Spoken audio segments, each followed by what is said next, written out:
of the Martin Luther King Jr. Community Presbyterian Church and the greater community of Springfield. We understand that throughout the history of America, one terrorist act that has always been against the black community has been striking part of their faith, the burning down of their church.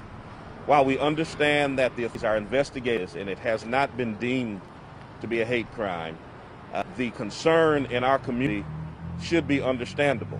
Every year, there's a spate burning of black churches.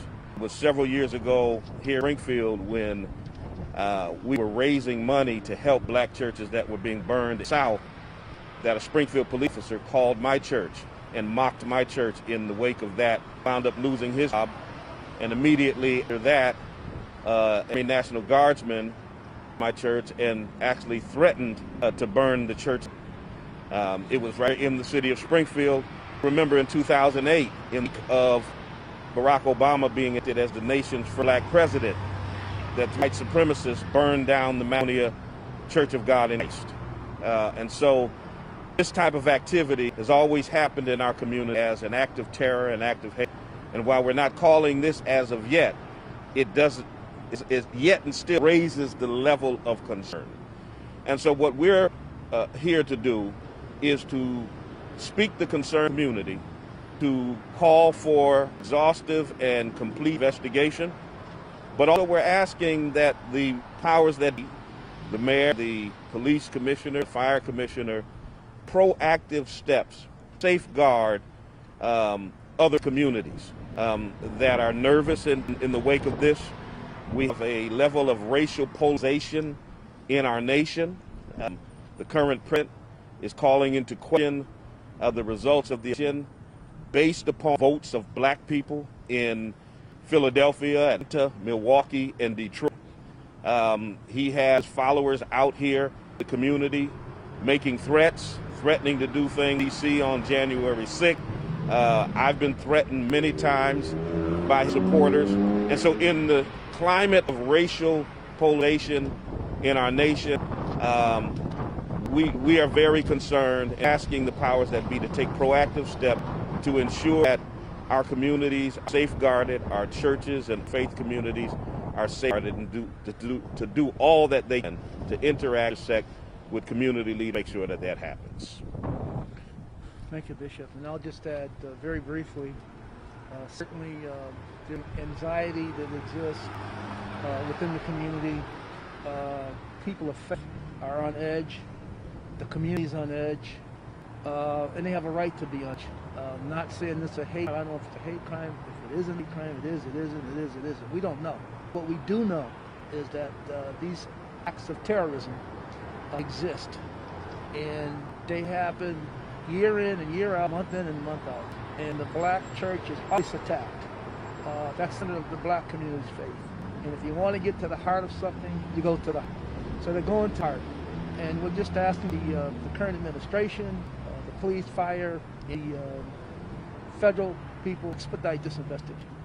And if you don't have enough power, let's require manpower. We have to write the governor, we'll write the governor. We need to have on this closure as soon as possible, realizing that due process shall be done. But we do know that it's a radio silence here, and there's a sense of eeriness of this community. I've been up here since the last 4 or 5 days. It's a sense of eeriness. It's so bad that people won't go on camera. People won't even talk to camera people. They won't talk to the newspaper. So we just felt we had to respond to speak on behalf of the community. We're sharing the community's concerns. They're very concerned. You don't vocally, and they're not protesting the street, but we are very concerned. So with that being said, we'll continue to monitor the situation on a 24/7 basis, and we look fast closure on this. And as I said, if you don't have enough manpower, then let's ask for more men. Let's call the governor. Let's get in some special forces if we have to. We need to get to the bottom of it. I know there's evidence that does exist here. Maybe they're trying to build the case. But let us know that. Let the folks know that. I'm going to make one sidebar. When I said about, suppose someone had some footage of something. I'm reminded of the Black Lives Matter. They did a mural downtown Springfield. That still has not been resolved yet. They had somebody on camera of license plate, and that's months ago. That has not been resolved, to my knowledge. If it has, it hasn't been shared with the broader community. I don't want that to happen here. That's my real concern, one of my concerns.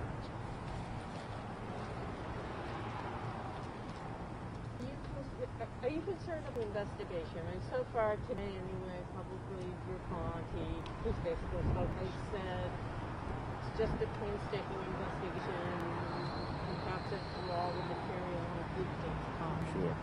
Are you concerned for the way out? I'm not concerned about process, due process. I understand investigations. I worked in the trial for 30 some odd years. I understand that. But what I'm simply saying is that you can understand the anxiety of a community when there's real silence in terms of what is existing and what's happening. I think we need, you know, what I would do, it would not be a bad idea if police commissioner or the fire commissioner have a press conference every single day and talk to the residents, talk to the people, have a press. This is, you know, I've been getting calls about, you probably too, Bishop, all over the country. Yeah. People are calling from all over the country. This is not just the spring. I've got calls from all over the country on this. All I'm simply saying is that we know the investigation takes time. But typically in those investigations, they communicate. When 9/11 happened, I'm not saying this is 9/11, but every single day was a press conference. You communicate with people. When there's silence and when there's almost a blackout, so to speak, people start drawing their own conclusions, start drawing their own parallels as to what's going on. That's all we're saying. I understand that. So I would simply say maybe a press conference. This is how important this is. Speak to it every day if you have to. Communicate with the people. Yeah, and I believe that in addition, with that communication comes a responsibility to allay the fears of the community that is very concerned about this issue. There should be a call together of other faith leaders to say, this is how you can safeguard your houses of worship. This is what you need to do in case of emergency. There needs to be a level of communication that happens with those communities in the wake of this. And so I think that the city can do a lot in terms of allaying the fears of the community in this very time. You described the communication between you and authority as radio silence. Could you just clarify that a bit and just tell me about what has been the last time you have heard from investigators about this investigation and what have they been able to tell you in the last couple of days? Well, I think, so in our city, we have a Pastors Council of Greater Springfield, to which MLK has long been a standing member in other black churches throughout the community. We have their faith collaborations. There has been communication with those entities to say, here is the status of the MLK investigation. Here is how you can safeguard your churches. Here are the contact people if you have any questions or concerns. I think that level of communication has to happen. When it doesn't happen, then the perception is there's radio silence, there's a lack of concern for the communities that are impacted by that. This is a historical black church in our city. This is a church named after Martin Luther King Jr. When there has historically been a targeting, and I'm not, as I said before, I'm not saying that's the case in this instance. We don't know. But there has been a historical targeting of historical black churches. When Dylan Roof went to Emmanuel Church in Charleston, he targeted that church. That church was the home of Denmark Vesey, who led the Great Slave Revolt. That church was targeted purposely. When the Proud Boys just recently were in D.C., there were two historic black churches that they vandalized, ripped down their banners and burned their Black Lives Matter banners. They targeted those churches specifically for their historical significance. Now, we don't know if it's the case here, but this is a historical black church that has been burned in our city. And when we look at what's happening across the nation, you would think that the powers that be would call together faith leaders to open up a dialogue and a level of communication with them so that they can feel like that the administration is concerned about this issue and is concerned about safeguarding their houses of worship as well. Do you want to see more active police presence at various churches within the community? Certainly. I think in light of this incident, you would think that you could pinpoint historical black churches in Springfield. St. John's is a historical black church, goes back to the Underground Railroad. Bethel AME Church is a historical black church. Even my church has a significance because of my profile and presence. So there are certain places of worship that I think they could easily pinpoint that could be a target, that they could beef up police presence and that could communicate with the leaders of those houses of worship in order to ensure that they have whatever information they need to be safeguarded. Have you talked to them at all? I'm sorry? Have you reached out to them, the police, the fire chief, or the mayor? I have not directly reached out to them. I do believe that the onus and the responsibility is on them to reach out to the community in wake of incidents like this. So you haven't Yeah. No, I mean, You know, it stands to reason to reach out to the faith-based community, Pastors Council, Pioneer Valley, PAC, to some other folks, council churches, and let them then talk to their parishioners and counsel folks who attend their services. There's a lot of black churches in Springfield, as the bishop did, and we know we would like to see better communication to those churches.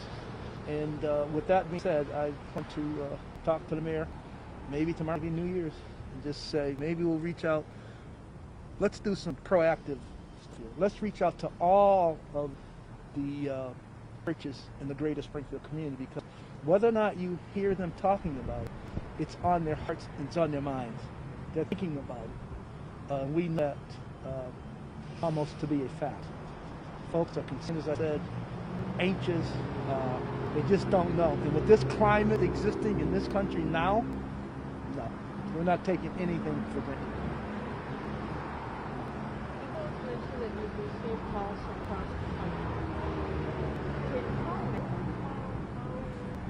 I received probably at least a couple dozen calls immediately in the wake of this incident. I would assume they reach out to you. From various faith leaders, organizational leaders. Senator Elizabeth Warren's office reached out to me. The Anti-Defamation League reached out to me, all concerned when they heard the news of the MLK church burning down. And of course, I put many of them in touch with the pastor of the church to communicate directly with her. But there's a level of concern across the country when they heard about this incident. And that's true. I'm a member of the state black state rep delegation workers, and we have a big network all over the country. And news of black churches being burnt travels pretty fast. We have an internal network, and certainly they're concerned because, as we said, it happens quite frequently. And certainly I have received numerous calls from my colleagues across the country, and they're concerned, and told them, and the DNA is always the same, basically. The DNA is the same. You get we don't know if it's a supremacist or not, white supremacist. We don't know that to be a fact.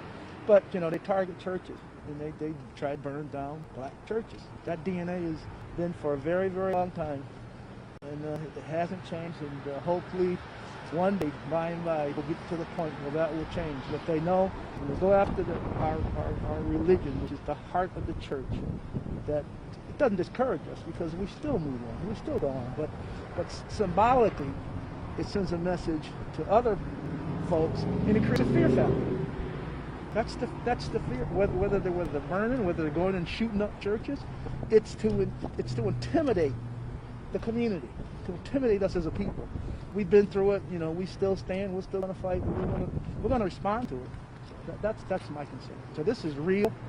It's not a plaything, and we know that hopefully, if it's a perpetrator or one or two or whatever, we just to come to it and give some closure, so people can go back and on the heels of the pandemic, and people dying and church burning. It just creates, there's so much negativity within our community. There's a lot of positivity too, but the negativity in here that we, with the pandemic and doing this on top of fires, and remember Oak Street. There's a church on Oak Street. It's just a few blocks down that had a little fire. So we're concerned. And the other point on the investigation, Bishop, is that they said that a couple nights previous to that night, there were brush fires on the property. Previous to that. So that was the third time. So the third time they hit the church. I'm sure has been running with the pastor here. But do you know what they're going to do working on things and so forth? I know there's always a parade. Yeah, I'm not sure. I believe, like most churches, they have been doing virtual worship services, and I know that many of my colleagues have expressed their concerns to Mr. Avery, as have I and others. And if there is a need for the church to have space to worship, I'm certain that one or more of churches in the area would be happy to accommodate that need.